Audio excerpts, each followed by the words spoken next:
So WIWAG is Wellbeing in Wokingham Action Group. So what we're about is empowering people really to think about the best ways to look after their own emotional well-being and mental health issues. So we want to do this in a really innovative way, doing it as creatively as we can actually to get people involved. So some of you may have been involved. We had a big conference at Canton House Hotel in October the 10th, World Mental Health Day, and we had lots of different, in fact I think our mayor was there, wasn't he? Was it yourself that came on? I can't think so, yeah. So we had whole different areas. We had a young people's area, we had adults, and then we had a bit of a free-for-all down in the barn at Cantley House Hotel. So we're really trying to get people to think about well-being and looking after their own well-being and empowering people. So with the help of Healthwatch, what we're planning to do are run lots of different workshops, well, 3 or 4 different workshops, thinking about the role of creativity and art in mental health and well-being. We all need moments of wow in our lives, and we can create them ourselves, or we can be wowed by others' creativity in many different ways.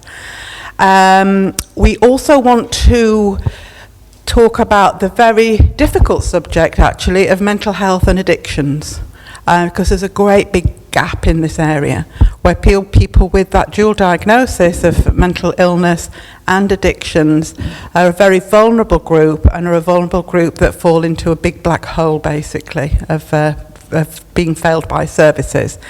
We're very lucky here that we have a local author who also started a group called Drug Fam, Elizabeth something, I've forgotten her name, sorry, who we hope is going to join us for that. So we're going to be doing workshops on emotional resilience, because there's a lot of talk about resilience, and people say, oh yeah, resilience, that sounds good, what is it? Okay, so we're going to help people to find their resilience, which is their bounce back ability basically. We also want to think about loneliness, because loneliness, as Public Health England will tell you, is as dangerous for you as smoking 15 cigarettes a day. It shortens lives, 2 years a year, 2 years in a lifetime, so really serious. And one of the ideas we had within our group, because within our group we've got people from all different organisations and individuals who are just interested in the areas of mental health and mental illness, was to, this is why I'm stood here, we had this little bench which actually says all over it, let's talk.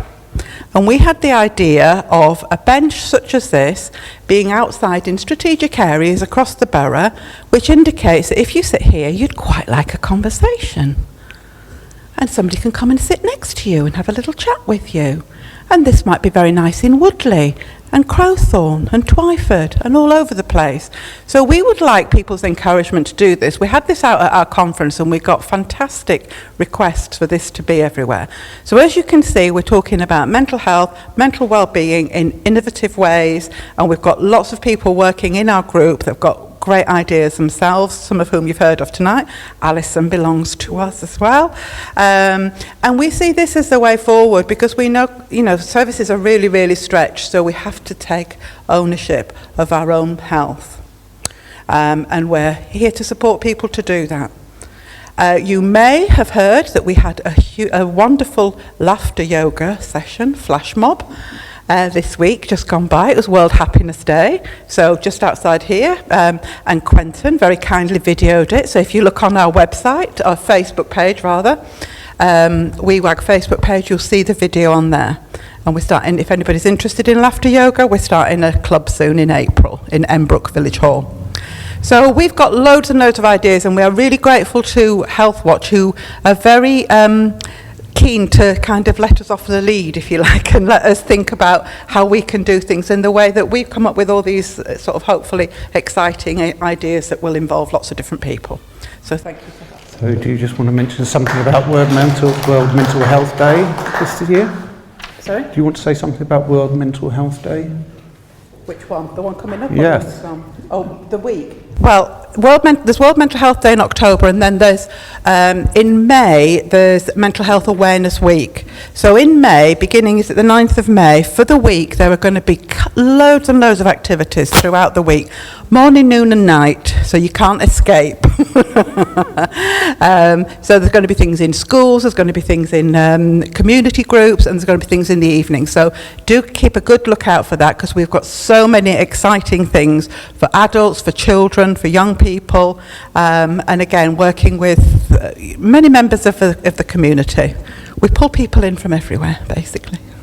So, and World Mental Health Day, there's going to be another event, but hopefully bigger and better than last year. Yeah, because we had the World Mental Health Day, we thought, oh, well, maybe 30 or 40 people might come.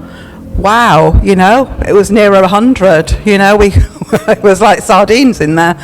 So we realised that this coming year we're going to need a much, much bigger space, but much, much bigger space costs much, much more money. So, you know, we're looking out for sponsorship and for people to join us. But what we did, we put on really practical workshops, and we want to put on more. We had mindfulness, we had yoga, we had laughter yoga, we had happiness sessions, we had young people sessions, and diet and sport and all kinds, nutrition, all kinds of things, sleep. And people wanted, that's exactly what people wanted to know more about, empowering themselves. So we want to put on a bigger venue so that all of those kinds of workshops, more people can get to. So do come and join us.